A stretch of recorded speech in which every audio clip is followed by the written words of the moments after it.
Good morning, good evening, namaste, hola, bonjour, geremeir, and marapan. This is Namya Joshi, your host for the day. Welcome to episode 65 of the podcast. Each one, teach 10, an amazing world of STEM. An inspiring venture where we'll be discussing that STEM is a part of every day for every kid. We all will learn together how to build a STEM culture.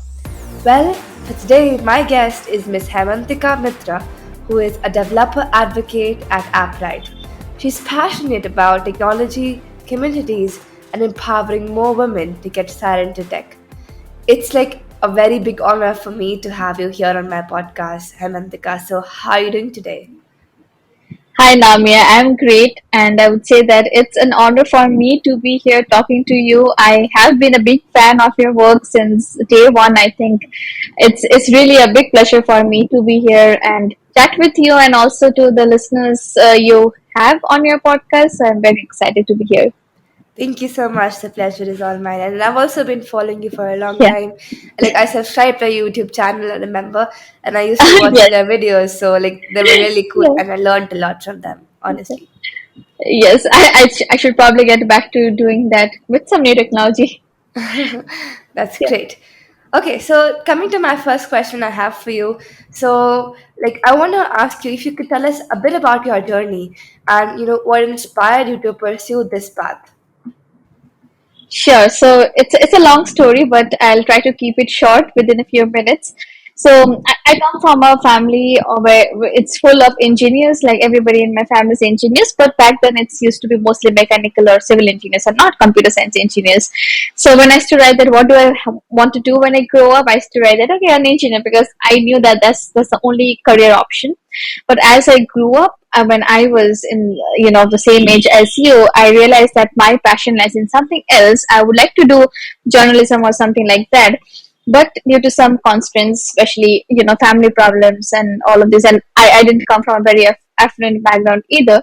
So I had to resort to a cheaper degree which was in my hometown, so that I don't have to expense higher degree cost, or the living cost, which I would have to do either wise if I so otherwise if I stay in a different city. So the my introduction to engineering as a profession or as a degree was kind of random, because it was like an option, the only option that I had back then. And when I joined, I joined for the degree of electronics and communication, so it was not the typical computer science degree. And my first year, I spent thinking that, okay, I don't like it. Why did I take up engineering? I should have done something else, and well, probably finances and everything else would have, I could have managed it some way or the other, but that didn't happen, and I chose the degree. So while I was in my second year, I thought that, okay, let's just start, since I'm in the degree and now there is no way out. I have already invested some of my time and money. Let's start doing things that are related to tech, and that is when I started coding in Python. But prior to that, since school, I always had a knack for computers, and I knew how to code since I was, I would say, 11 or 12. And we started doing that with Python, and I used to learn about ML and AI and all of those things. And then I would say that I did a lot of things. I did some amount of web development as well. And only in my third year, like towards the end of my third year, that is when the COVID started, and I joined my first community, which was then known as Microsoft Student Partners, but now it's known as Microsoft Learn Student Ambassador Community. So I joined that community, which is by Microsoft, and I was with thousands of other students from different parts of the world, and it was a pleasure for me to be there. It was a lot of fun to learn and meet so many people. That's when I got to learn about this entire profession that I'm in, that is developer advocacy. And I also used to experiment a lot with different Microsoft technologies, mostly Azure, and then with Microsoft Power Platform and all of those as well. So slowly and slowly, my passion grew from just Microsoft technologies to technologies in general, and also to public speaking and communities. And then my first internship, I used to learn and share a lot in public, but back then I didn't know that this was know that this was something cool. So I used to do that, and that's how I got my first tech internship. It was a remote company based out of US. So that's how I got my first opportunity, and then I would say the next opportunities just kept coming in, and I'm finally in a role that's also my passion after almost 2 years or almost 3 years, I would say, into career. But before being a developer advocate at Appwrite, I was also working at Microsoft, which was my dream company. But I realized that my dream company and my dream job is not the same thing. So I chose a role where I am more interested over a company. I know it's a very big story, but that's everything that you wanted to hear or you had to know about the beginning of my career or tech journey to where I am today. That I must say is really inspirational. That you've always believed in following your passion, but certain circumstances don't let you. Like you said, you chose a degree of electronics and communication, and since you thought that you've taken that degree, so let's try doing something, and you started doing something in tech in the second year. Like again, like you said, you've been coding for a long time since you were 11. You started again coding in Python, learning about ML in AI. Then you got an opportunity to join the Microsoft student community where you meet new people and you learned new tools, and you got the tech internship and new opportunities kept coming in. So it basically shows that True. consistent hard work and determination and commitment to your goals always leads you to success. And like I really like the fact when you said that your dream company and dream job were not the same. And that is what inspired you to, choose your path in which you feel good in. And that's really amazing and inspiring. And I'm sure our audience watching us are also very intrigued by listening to you. Yeah, I hope the same. Thank you so much. And I'm sure they are. All right. So, like you mentioned about you've had internships, so you worked in, different communities. So, what are some of the Yeah. most exciting or memorable projects you worked, or, within your field that you've been working in for a long time? Okay, so since I worked with ML and AI during my, the first time when I started coding back again after joining college, so there was this hackathon that's a national hackathon in India called the Smart India Hackathon.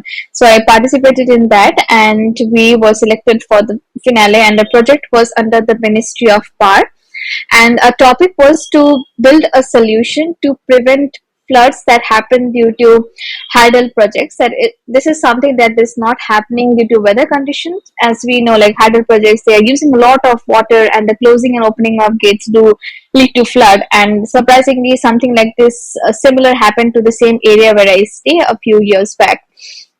So that was the first project that I took up, and our project was, and it included a lot of recent technologies like IoT and ML, and I also built a dashboard using Power Platform, Power BI. So we were doing a lot of stuff that included basic technologies to something as as I wouldn't say new, but for me back then it was new, and it was complicated, like ML and AI as well. So finding an algorithm that can help us predict these floods, which is not due to weather conditions and all of those. So this was the first project that I built, and luckily we also won.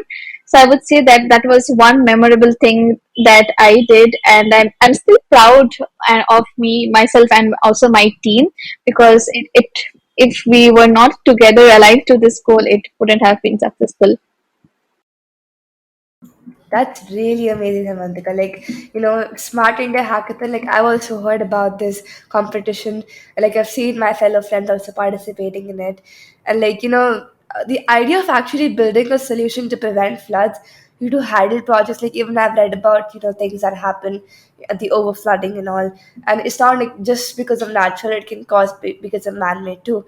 So it helped you, like you said, learn new things with ML and AI. And I think Absolutely. what I actually learned from that is that you actually got a great opportunity to do great for the problem that people are facing. And like I am Exactly. also very proud of you that you won the competition, because the Thank you. idea, I must say, like, must be really great, because since you are, I Yeah. think, are a very intellectual person, like since I've read about you, the work that you're doing, so like that's really great. And I think yes, it creates the memorable project league as well. when it comes to winning a competition at national level. So congratulations. Absolutely. Thanks a lot. Thank you so much. All right, moving to my next question.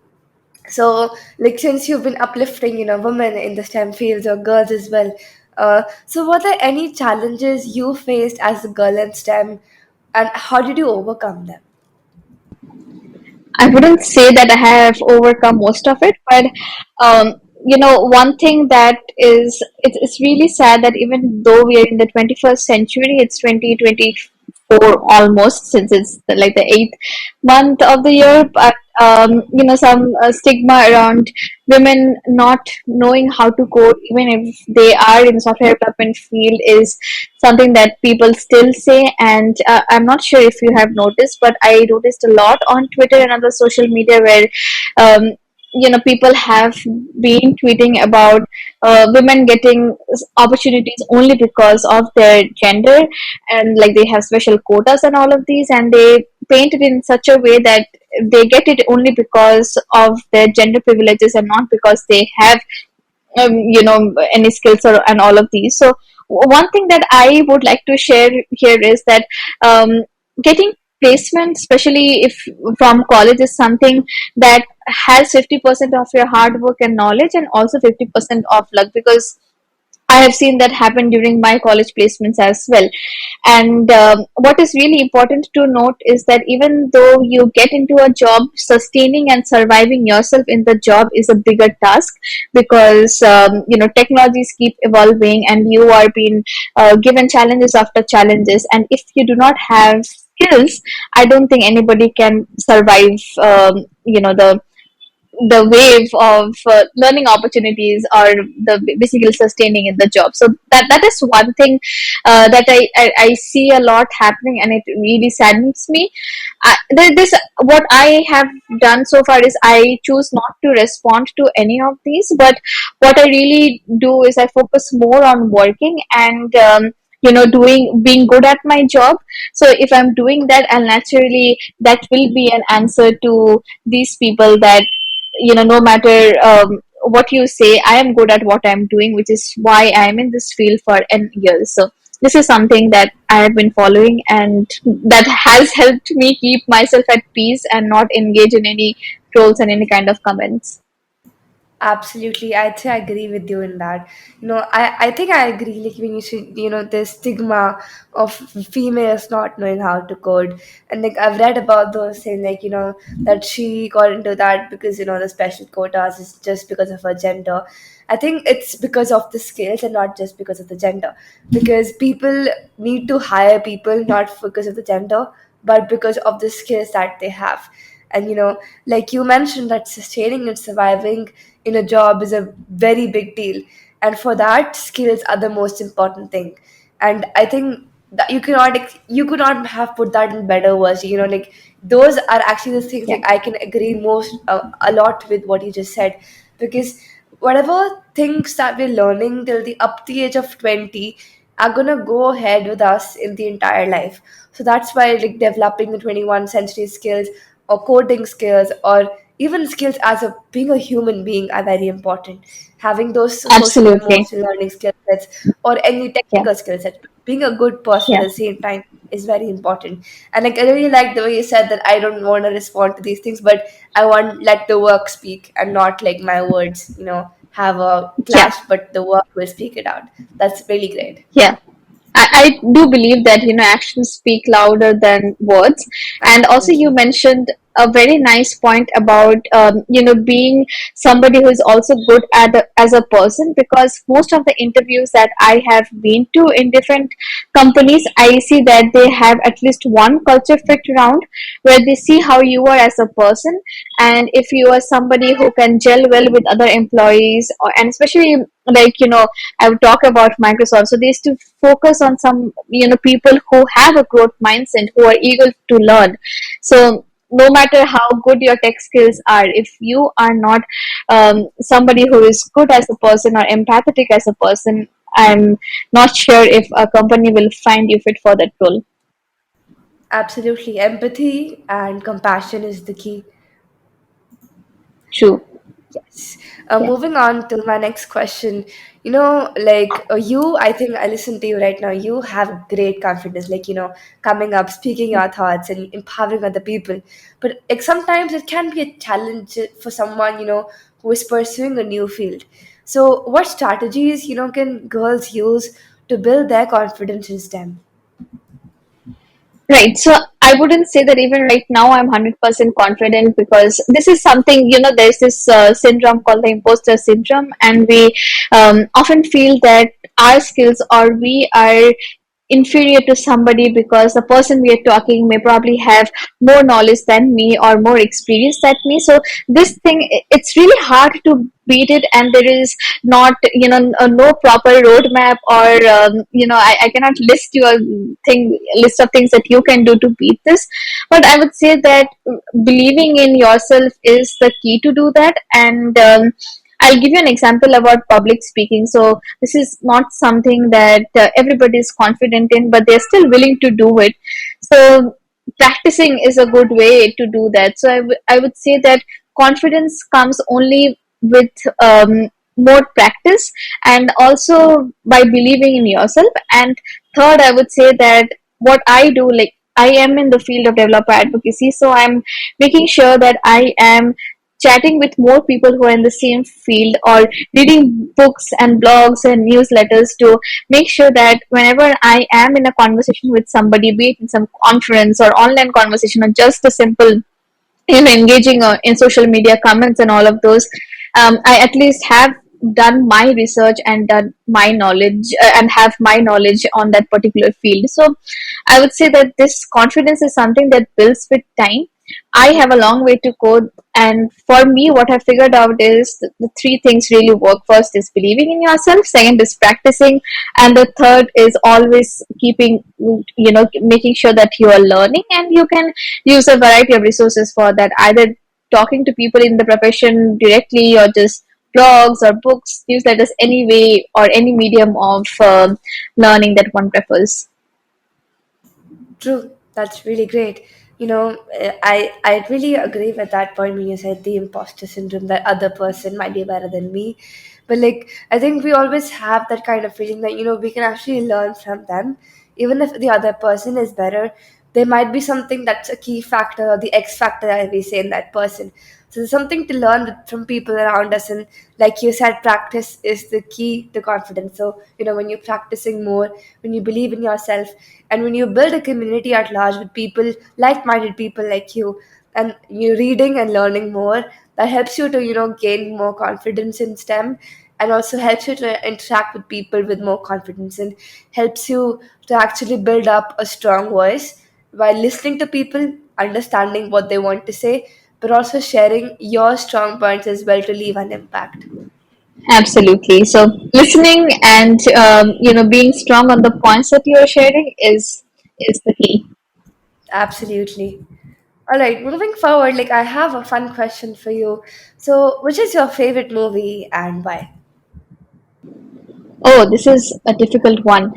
So it's there's a Bollywood movie actually, which is Zindagi Na Milegi Dobara, and it's really nice because right, I rewatched it recently, and it's kind of relates with my life right now, especially since we have all grown up and my friends are in three different countries, and somebody in three different continents as well. And then we have celebration, especially since I'm a Bengali by culture, and we have this celebration that happens most in October called Durga Puja. So we are already very excited, even if it's August, and we keep sharing reels and messages that, okay, hey, are you coming? We'll be planning all of these things. So I would say that Zindagi Na Milegi Dobara is exactly something where I am in right now, and I can totally relate to that movie, and it has grown to be my favorite movie. Perhaps if you have asked me this question a year back or even 2 years back, the answer wouldn't have been same, but it has grown to be my favorite now. That's amazing. It's a really good movie, and the songs as well in the movie are nice. Yeah, absolutely. Right. So, moving on to my next question for you. So, what exciting achievements or breakthroughs do you see in on the horizon within your field? Okay. So this is an interesting question, and the role developer advocacy is a niche. It's something that has been there since 1980s, but people are still learning about this role, and especially coming from a country like India, a lot of people are not even aware of this role, but it has been growing forever, like especially in the recent past when a lot of developer tool companies are coming up. And if you're aware of that, mainly businesses happen in two mediums, that is business to business or business to customers. And now businesses or startups, they are also building tools for another category, which is B2D, that is business to developers. So even companies like Microsoft, Google, Amazon, and like any big companies that you can name up, all of them do have developers as one of their customers. So as the need and growth of these companies keep increasing, the need for developer advocates will also grow, because we are somebody who acts as a bridge between the developers and the company. So having this experience will, I feel, will be very beneficial, because we are somebody who uh, stands on both the boards, that is the technical aspects of things and plus the uh, content, or I would say the relationship aspect of things as well, where we are stakeholders within the company. So I would say that we do have a very diverse set of skill sets, and I believe that in the future it will be very beneficial for us. Really cool. Like you mentioning about new tools coming up. I really like the way you just enlighten us all about the B2D concept, like business to developers, and like it's really Yeah, true. Like you said, need for the company means need for developers, and like you as developers, people are standing yeah, on both the boat. They're actually correct. helping to build up the content and also in the customer relationship. So basically, I Yeah, think you built up as one of the key partner as well for the entire company. So it's really great. And I can agree. see the future Yeah, of developers rising and shining. yeah, hopefully. Yeah. All right. Moving to my last question for you, I wish to ask you where we can find you online and what message would you like to send to all the young girls listening to you and are interested in pursuing the STEM field. Yes, so you can mostly find me online on Twitter, but I do have a very basic portfolio with my name, that is Haimantika.com, HAIMANTIKA.com, where you'll find my newsletter and my other social media profiles as well. And some advices that I would like to give to STEM girls is that I'll repeat this, but I'll say that the first is believing in yourself. Second is consistency, and this consistency is not something that you have to keep while to get a job, but even while you are in the job, make sure that you're consistently learning, or if you feel that learning needs to have a stop or a pause, you can continue with sharing your knowledge and then continue with learning. So I would say that learning is something that one shouldn't stop even after getting a job and should continue throughout their life. And I would say the third thing is that even if to learn how to ignore the comments that you see on social media, and make sure that social media has very less impact on your actual life, and you do what you like, you do where your passion lies. And there's this saying in Hindi which goes by that suno sabki karo apni, so which means that listen to everybody but do what you want to do. So this is something that I would suggest not only girls in STEM, but girls or anybody, any person, irrespective of the gender in general, that do listen to people, do listen to their advices, be a good listener, but at the end do something that you really want to do, or where your passion lies. So yes, that's something that I would like to end with. Really, that's actually really motivational. Like you said, believing in yourself, consistently learn how to avoid social media mean comments and use tech for good, basically. And like you said, you need to do you and not anybody else. Like that's really good statement that sabki suno but karo jo aap karna chahte ho. Like listen to everyone, but do what your Exactly. heart and mind says. That's really amazing. And like I just Yeah. listening to you today has just reminded me of like we must have perseverance and above all confidence in ourselves, and we must believe that we are gifted for something, and that this thing must be attained for the good future. So thank you so much, Miss True. Haimantika, for being on my podcast today.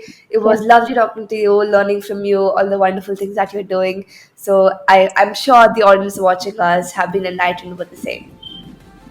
Thank you, Namya. It was a big pleasure for me to be here and answer those wonderful questions. I felt like I could talk my heart out. So, yes, thanks again for the invite. Thank you so much, and thank you so much, everyone, for joining us and listening to the episode. I'll see you in the next one. Till then, each one, teach 10. Have a nice day.